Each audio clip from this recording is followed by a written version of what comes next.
चलिए आज बात करते हैं KNR रेल इंजीनियरिंग की, एक ऐसी कंपनी जो इस वक्त निवेशकों के लिए एक बड़ी पहेली बनी हुई है। तो आइए इस पहेली के हर पहलू को समझने की कोशिश करते हैं।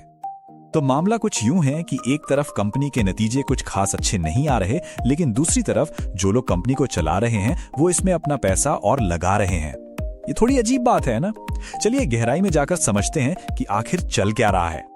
इस पूरी कहानी को समझने के लिए सबसे पहले कंपनी के हाल के कुछ नंबरों पर नजर डालना बहुत जरूरी है, क्योंकि आंकड़े ही असली कहानी बताते हैं। तो देखिए, पिछले साल इसी तिमाही में कंपनी ने करीब 142 करोड़ रुपए की कमाई की थी और इस बार ये कमाई घटकर सिर्फ 88 करोड़ रुपए रह गई है। मतलब सीधी सीधी लगभग 38% की गिरावट। ये काफी बड़ी गिरावट है। लेकिन रुकिए, असली झटका तो अभी बाकी है। कमाई में तो गिरावट है ही, लेकिन मुनाफे का हाल तो और भी खराब है। कंपनी का मुनाफा 3.18 करोड़ रुपए से लुढ़ककर सिर्फ 57 लाख रुपए पर आ गया है। ये 82% की जबरदस्त गिरावट है। आप इस चार्ट में देख सकते हैं कि ये गिरावट कितनी बड़ी है। पिछले साल के मुनाफे का बार एक पहाड़ जैसा है और उसके सामने इस तिमाही का मुनाफा एक छोटे से टीले जैसा लग रहा है। ये आंकड़े वाकई में चिंताजनक हैं। तो सवाल ये है कि भाई ऐसा हुआ क्यों? दरअसल इसके पीछे कुछ वजहें हैं। एक तो रेलवे के जो बड़े प्रोजेक्ट्स हैं उनमें थोड़ी सुस्ती आई है, ऊपर से काम करने की लागत बढ़ गई है और सामान की सप्लाई में भी दिक्कतें आ रही हैं। इन सब का सीधा असर कंपनी को मिलने वाले ऑर्डर्स पर पड़ा है। अब यहाँ से कहानी में एक बहुत ही दिलचस्प मोड़ आता है। एक तरफ ये खराब नतीजे हैं तो दूसरी तरफ कंपनी के मालिक यानी प्रमोटर्स कुछ ऐसा कर रहे हैं जो पूरी तरह से एक अलग ही कहानी बयां करता है, एक उम्मीद जगाता है। इस कदम को समझने के लिए पहले एक चीज जाननी जरूरी है, ऑप्शनली कन्वर्टेबल प्रेफरेंस शेयर्स। अरे इस भारी भरकम नाम से घबराने की जरूरत नहीं है। आसान भाषा में समझें तो ये एक तरह के स्पेशल शेयर होते हैं जिन्हें होल्डर बाद में अपनी मर्जी से कंपनी के नॉर्मल यानी इक्विटी शेयरों में बदल सकता है। और KNR रेल के प्रमोटर्स ने ठीक यही किया है। उन्होंने अपने इन्हीं स्पेशल शेयर्स को नॉर्मल शेयरों में बदल दिया है। इसका मतलब यह हुआ कि कंपनी में करीब 3.7 लाख नए इक्विटी शेयर आ गए और इससे कंपनी में उनकी हिस्सेदारी और बढ़ गई है।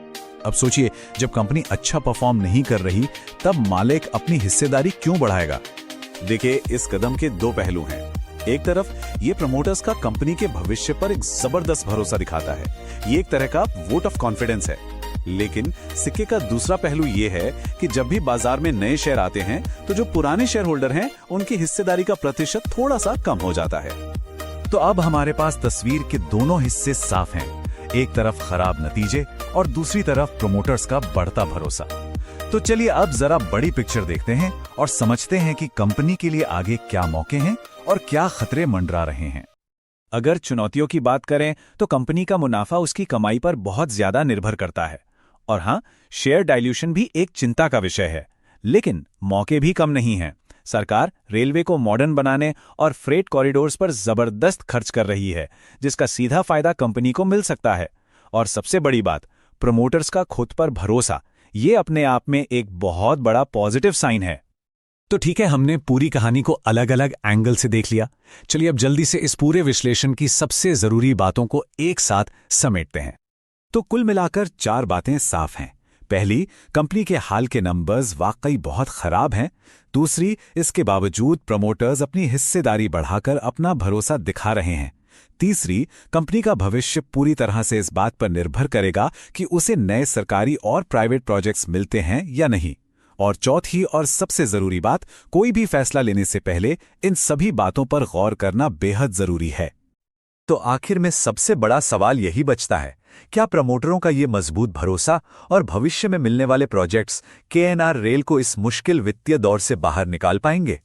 खैर, इसका जवाब तो आने वाला वक्त ही देगा और बाजार की नजरें इसी सवाल के जवाब पर टिकी रहेंगी।